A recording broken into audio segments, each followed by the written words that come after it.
आप प्रसंग सुन रहे हैं। गयौ बसीठी पीरवर जेहि विधि बहाली कुमार। और बसीठी धर्म का पालन कितना सुंदर अंगदलाल जी कर रहे हैं। ये आप रावण और अंगद की वार्तालाप से अनुमान लगा सकते।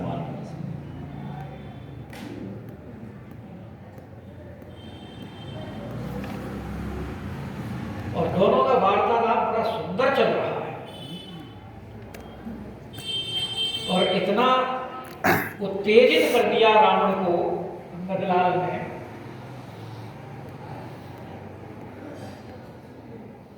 क्योंकि कठोर वाणी किसी को भी अच्छी नहीं लगती। इसीलिए संत लोग कहते हैं कि वाणी ऐसी बोलिए मन का आपा खोए और अंग को शीतल करे आप शीतल हो। लेकिन ये तो उन लोगों के साथ है जो अपने सदाचार का पालन करते हैं। अभिमानी व्यक्ति के साथ से अगर आप नरम भाषा में बात करेंगे तो वो तो ये सोचेगा कि ये तुमसे डर गए।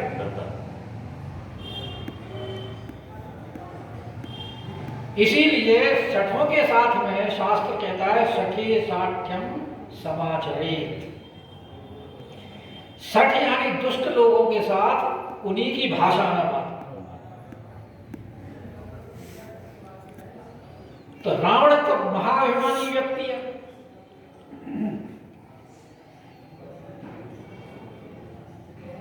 अंगद को जब उन्होंने ऐसा कहा कि तू अपने कुल में जैसे बांस के कुल में अग्नि हो जाती है ऐसे उत्पन्न हो गया, अपने पिता के हत्यारे का दास बन गया, तो अंगद ने भी जवाब दिया कि जो तुम बात कह रहे हो ऐसा तो अंधा और बहरा भी नहीं कह सकता।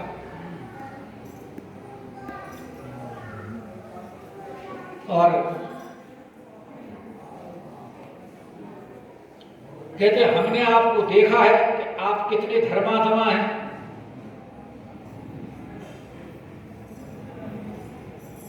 तुम्हारी बहन की नाक कान कट गई, तुमने राम को क्षमा कर दिया क्योंकि वो बड़ा धर्म का काम करने गई थी ना। राम जी के साथ में जो संबंध बनाने गई थी वो बड़े धर्म का काम करने गई थी। शूर्पणखा का जो पूर्व पति था उसका नाम था विद्युत, और वो रावण ने मार दिया था। तो थी तो वो विधवा, और फिर भी परपुरुष के पास गई कि तुम सम पुरुष न मोह सम नारी, यह संयोग विधि रचा विचारी। जो तो बड़ी धर्मशील है तुम्हारी बहन भी, तुम भी बड़े धर्मशील हो। वो धर्मशीलता में ही महाराम जी के पास गई थी जिन्होंने उसके नाक कान काट करके नकटी बूची कर दी, और तुमने उस धर्मशीलता में उनको क्षमा कर दिया क्योंकि तुम्हारी धर्मशीलता वहां रहती है जहां तुम्हारा बस नहीं चलता, और जहां तुम्हारा बस चलता है वहां तुम्हारी धर्मशीलता खत्म हो जाती है। हनुमान जी के ऊपर बस नहीं चला,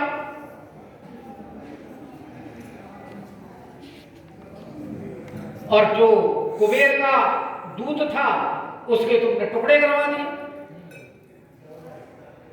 तो ऐसी धर्मशीलता हमने हमारी खूब देखी कि धर्मशीलता तवे जगे जारी पावागर सुहमहु बड़ना। धन्य है आप की धर्मशीलता और धन्य है आप जैसे धर्मात्मा, जिनको देखकर हम भी धन्य हो गए।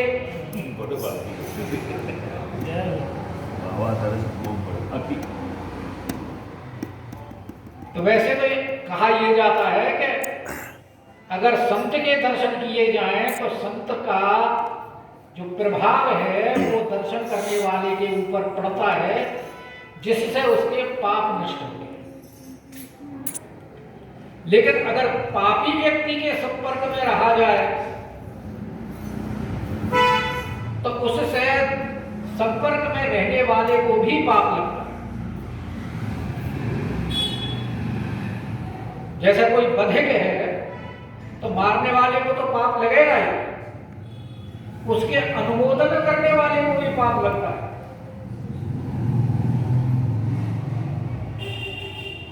और अगर दुष्ट व्यक्ति के साथ सज्जन व्यक्ति भी रहेगा तो भी उसको लोग कुछ ना कुछ, काजर की कोठरी में कैसो शयान हो जाए, काजर की देख लागे है पे।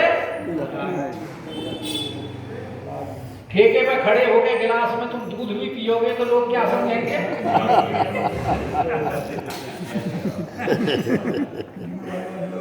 ये ठीक धर्म नहीं।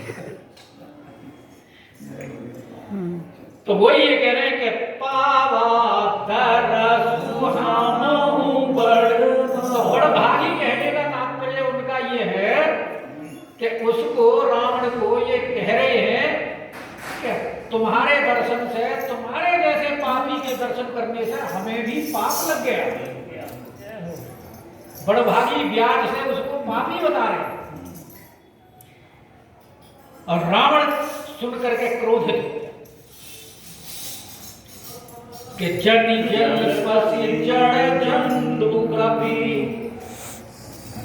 पहले ही लिख चुके हैं कि कहते दशानन नयन तरेरी, 20 आंखों से घूर रहा है, टेढ़ी आंख करके देख रहा है कंदलाल जी, इतना क्रोधित है।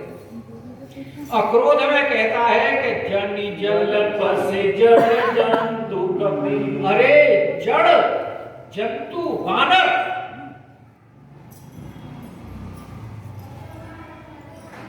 तीन उनको विशेषण दे दिया। नहीं, उपमा नहीं, विशेषण नहीं। जड़ जंतु और कपि, अरे जड़ जंतु वानर, जनि जल पसी, व्यर्थ बकवास क्यों करता है?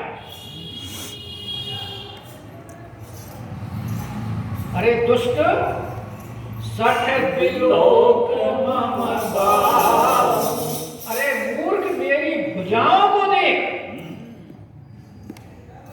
क्या देखे भुजाओं? भगवान को देखा है। तो भुजाओं को दिखा करके अपने बल का प्रदर्शन कर रहा है कि तू मुझे जितना तुच्छ समझ रहा है, तू इसका मतलब मेरे प्रभाव को नहीं जानता। जैसे पहलवान सिक्स एप दिखाते हैं कि लोकपाल बल विपुल शशि, कृष्ण हेतु सब राम, कि ये जो मेरी भुजाएं हैं,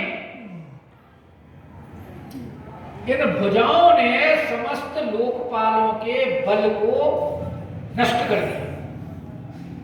लोकपाल बल विपुल शशि, यानी शशि माने चंद्रमा, लेकिन चंद्रमा कई प्रकार का होता है।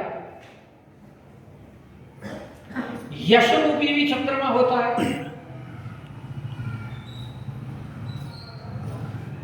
क्योंकि भरतलाल जी ने यश रूपी चंद्रमा का अयोध्या कांड में वर्णन किया है। और जो ये चंद्रमा है इसका राम जी ने वर्णन किया है जानकी जी के मुख का उपमा देते हुए बालकांड में।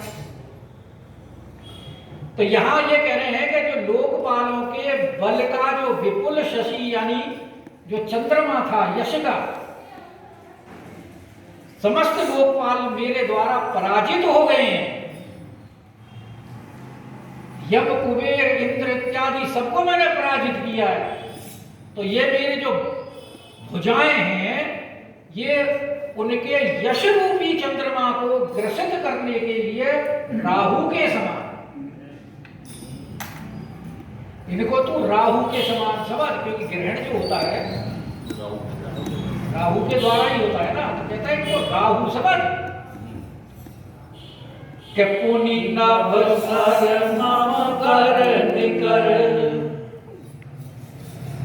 और दूसरे अपने भुजाओं के बल का उदाहरण देते हुए रावण कहते हैं कि तूने सुना ही होगा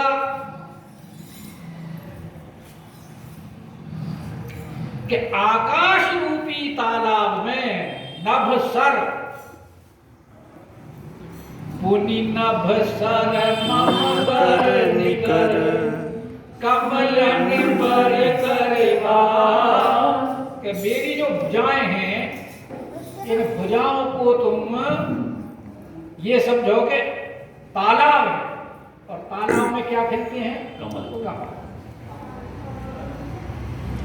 कि मेरी इन भुजाओं रूपी कमलों पर शोभत भयउ मराल इव शंभु सहित कैलाश। के भगवान शंकर कैलाश सहित इन मेरे भुजाओं रूपी कमल के ऊपर सुशोभित हुए। हालांकि कमल के ऊपर मराल कहते हैं हंस, हंस बैठ नहीं सकता, कमल के ऊपर बैठेगा तो कमल। लेकिन वो कहता है मेरी भुजाएं, यहां अपने आप को अतिशयोक्ति अलंकार कहता हुआ कहता है, क्योंकि अपना बल उसने दिखाना है ना अंगद के सामने, इसलिए कहता है कि शोभत भयउ मराल इव शंभु सहित कैलाश। शंकर को कैलाश सहित रावण ने उठाया था।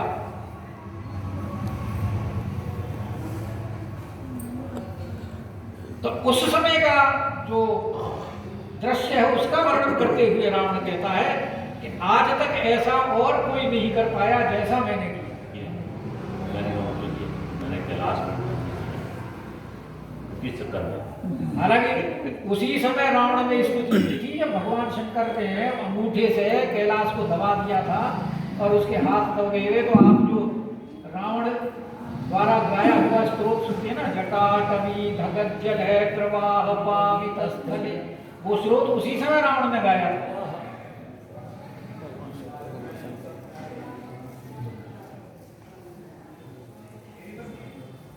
तो कह रहा है कि अंगद तू मेरी भुजाओं की ताकत को नहीं जानता,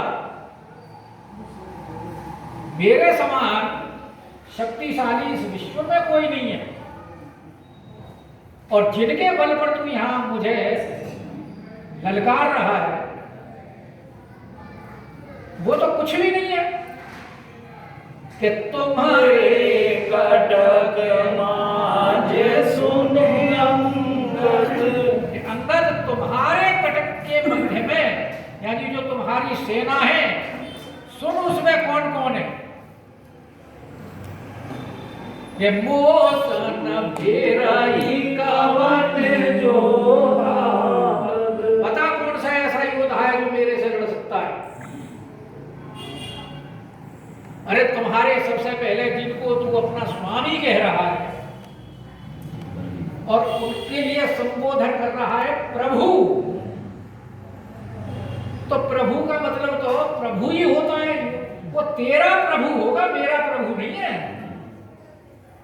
तो विरह में बलहीन हो रहा है, क्योंकि जिसको तू प्रभु कह रहा है तब प्रभु,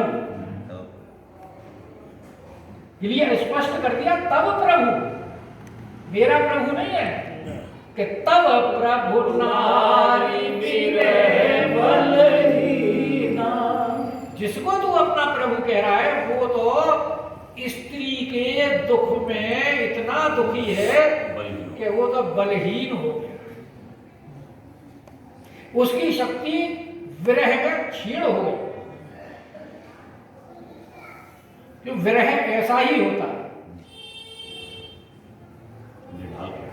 विरह में शरीर सूख जाता है। पद्माकर जी ने तो राधा जी के विरह का वर्णन करते हुए और एक पद में कहा है कि वो इतनी सूख गई हैं कि उनकी उंगली की अंगूठी भी कंगन की तरह हो गई है। और जानकी जी ने सुंदरकांड में अपने विरह का वर्णन किया हुआ है। तो कहते हैं तुम्हारा जो प्रभु है वो तो तब प्रभु नारी विरह बलहीना, और रहा उसका भाई। एक तो नारी का विरह उसे और एक राज का विरह।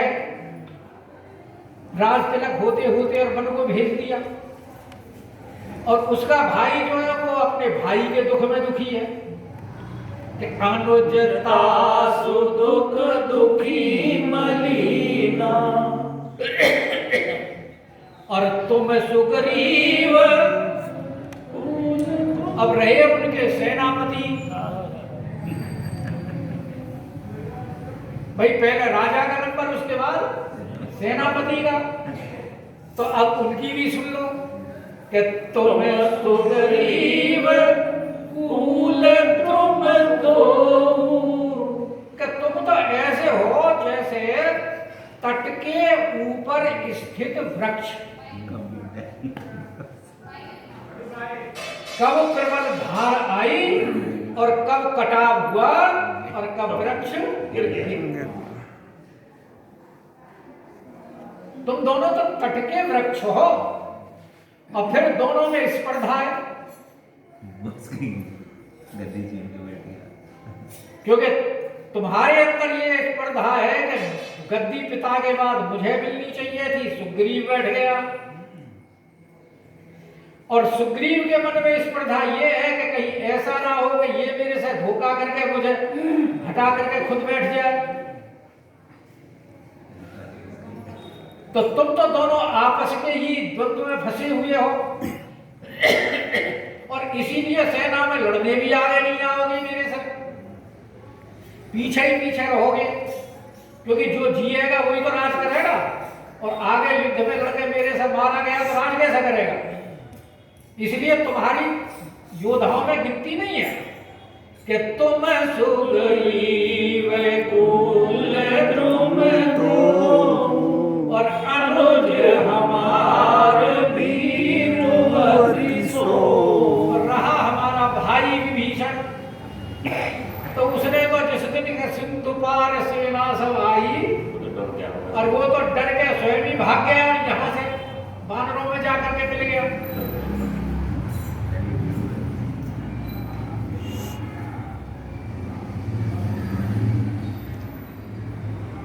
तो मेरा भाई तो डरपोक है, कायर है, उससे तो युद्ध की कोई अभिलाषा करना मत। वो उससे जो पूछा था उसने, रावण ने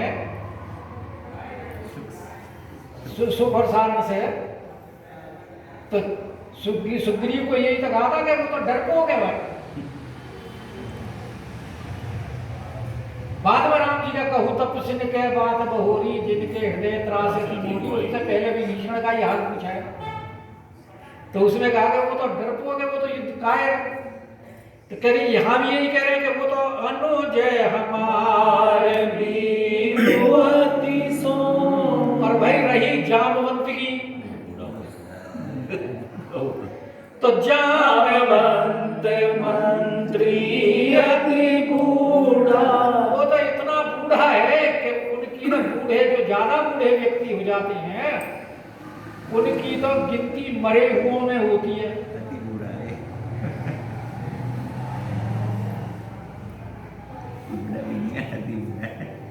सब समान चौधे सम प्राणी, वो आता है ना दोहा नंबर 31 में।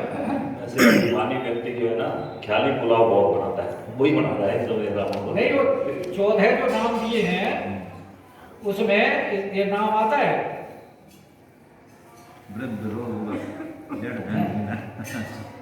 ये कह रहे हैं कि कौल काम बस कृपिन विमूढ़ा,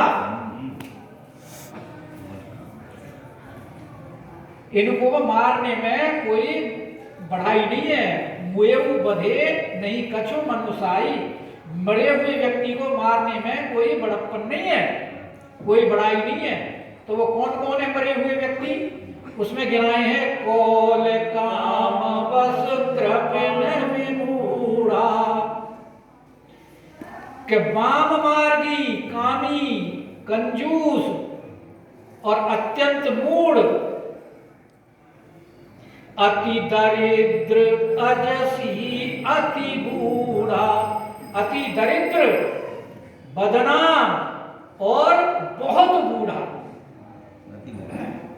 और सदा रोग बस संतत क्रोधी, के नित्य का रोगी, कुछ ना कुछ बीमारी लगी रहे जिससे,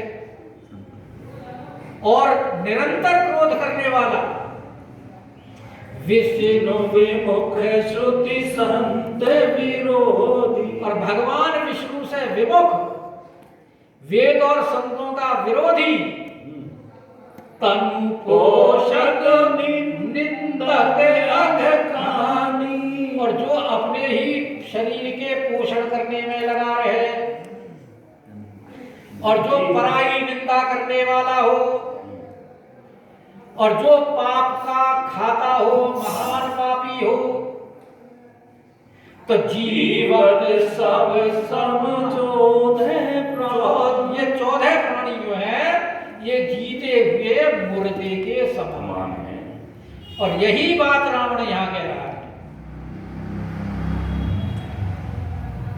कि जामवंत मंत्री अति बूढ़ा, जामवंत अति बूढ़ा मंत्री है तो वो तो पहले ही मरे हुए के बराबर है, उसकी तो गिनती करनी ही बेकार है।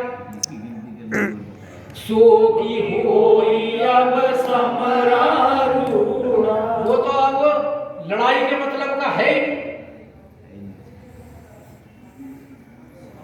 समुद्र पार के समय भी जामवंत जी ने कही दिया था कि बूढ़ भयऊ नत करदेऊ कछुक सहाय तुम्हार, पहले ही वो हथियार डाले बैठा हुआ है। पर कृष्ण भगवान से तो उन्होंने युद्ध किया था, और भाई अब आगे रहे नल और नील, जिन्होंने पुल बांधा है कि शिल्पी कर्म जानहि नल नीला, कि नल नील तो भाई वो राजमिस्त्री है, कोई योद्धा थोड़ी है। और जो राजमिस्त्री होते हैं वो युद्ध तो करते नहीं है, तो वो तो शिल्पी कर्म जानते हैं, तो वो उनको भी आप गिनती में मत लोगे, वो भी युद्ध करेंगे मेरे साथ। पर हाँ, तुम्हारी सेना में एक है जो मेरे नाम नहीं बताया, क्योंकि नाम तो हनुमान जी ने भी नहीं बताया था। सुंदरकांड में कहीं देख लो नाम बताया हो तो इसलिए रावण को नाम तो नहीं पता, तभी तो अंगद से भी यही पूछा था कि तू वही तो वानर नहीं है जो लंका जला गया था। तो यहां भी रावण यही कह रहा है कि हे कपि एक महाबलशीला, एक बलवान कपि तुम्हारे यहाँ है। यो कौन? कि आवा प्रथम नगर जय जारा, कि जो पहले आया था और उसने नगर जला दिया था। अंगद जी को बोलने का मौका मिला, जो कि अच्छा सुनत वचन के बाली कुमार, रावण को वहीं पकड़ लिया। सत्य सत्य वचन कहूं निशिचर नाम, अरे महाराज क्या आप सत्य बोल रहे हो? वो जला गया था, जो पहले वानर आया था उसने लंका जला दी, ऐसे कैसे हो सकता है? अरे तुम अपने आप को ये कहते हो मैंने सारे देवता स्वर्गंधर्व इत्यादि सबको जीत रखा है, इंद्र को जीत रखा है, और तुम्हारे होते होते एक वानर लंका जला गया। ये सत्य क्या? हमें तो सत्य लगता नहीं भाई कि सत्य वचन कहूं निशिचर ना। तुम तो निशाचरों के राजा हो और तुम्हारे होते होते लंका जल गई। कि साचों की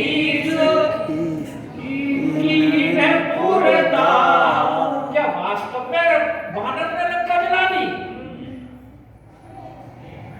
विश्वास में पर तुम कहते हो तो मान लेते हैं कि राम ने नगर अल्प कवि तेरी, कि रावण के नगर को एक छोटा सा तुच्छ वानर जला गया। विश्वसनीय तो नहीं है पर आप कह रहे हो तो माने फिर भी हमें विश्वास नहीं हो रहा कि सुनिए से वचन सत्य को कहें। ऐसे वचनों को सुनकर के भी सत्यता के बारे में विश्वास नहीं होता, प्रमाणित नहीं होता है कि एक अल्प छोटा सा मंदिर नगर को जला गया। क्योंकि वो जो बंदर था जिसकी तुम प्रशंसा कर रहे हो कि जो अति सुभट सराहे रावण, जिसकी तुम सुभट की प्रशंसा कर रहे हो कि एक महाभट है तुम्हारी सेना में, जिसने लंका जलाई थी, जिसको तुम महाभट बता रहे हो, वो महाभट महाभट कुछ नहीं है भाई। जैसा रावण अपनी प्रशंसा के पुल बांध रहा है तो अंगद जी ने उसकी काट करने के लिए वैसे ही तो प्रशंसा के पुल के बांधने पड़ेंगे, और उसके लिए हनुमान जी का उन्हें थोड़ा सा छोटा करके दिखाना होगा, तभी तो रावण की समझ में आएगी। तो राम जी का बनाया कि सो सुग्रीव केर लघु धाम, वो तो सुग्रीव का एक हरकारा है, और हरकारे जो है वो दौड़ भाग में तेज होते हैं, लघु धाम, क्योंकि खबर इधर से उधर पहुंचानी, उधर से, तो उनमें दौड़ भाग का काम रहता है। तो वो तो सुग्रीव का एक छोटा सा हरकारा है, और जो ज्यादा तेज चलने वाले होते हैं वो कोई योद्धा नहीं होते। कि चलई बहुत सो वीर न होई, जिसको तुम वीर बताते हो वो वीर नहीं है, वो तो सिर्फ दौड़ भाग करने वाला है। और हमने उसको किस लिए भेजा था कि पठवा खबर लेन हम सुग्रीव ने नहीं भेजा।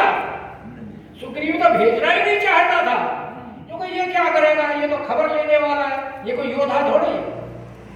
उसको तो हमने जबरदस्ती भेज दिया था कि पठवा खबर लेन हम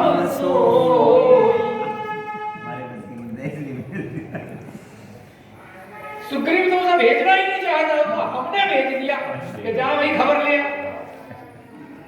इसलिए वो आया जैसे तुम योद्धा बता रहे हैं। लेकिन फिर भी अगर आप हमें विश्वास नहीं, हालांकि सुना जरूर था कि उसने लंका जलाई है, पर हमें विश्वास नहीं हुआ। लेकिन फिर भी अगर तुम कहते हो कि सत्य नगर कपि जाई और बिनु प्रभु आयस पाई, तो फिर न गयो सुग्रीव भई तेई भय लुकाई। सियापति राम जय जय राम, मेरे प्रभु राम जय जय राम, करो कल्याण राजा। अगर वास्तव में नगर चला गया है तो बिना स्वामी के आज्ञा के उसने जो ये कार्य किया था, इसलिए वो लौट करके वहां गया ही नहीं। अब इस वार्तालाप को कल आगे बढ़ाते हुए फिर वर्णन करें। कल हनुमान जी का दिन है।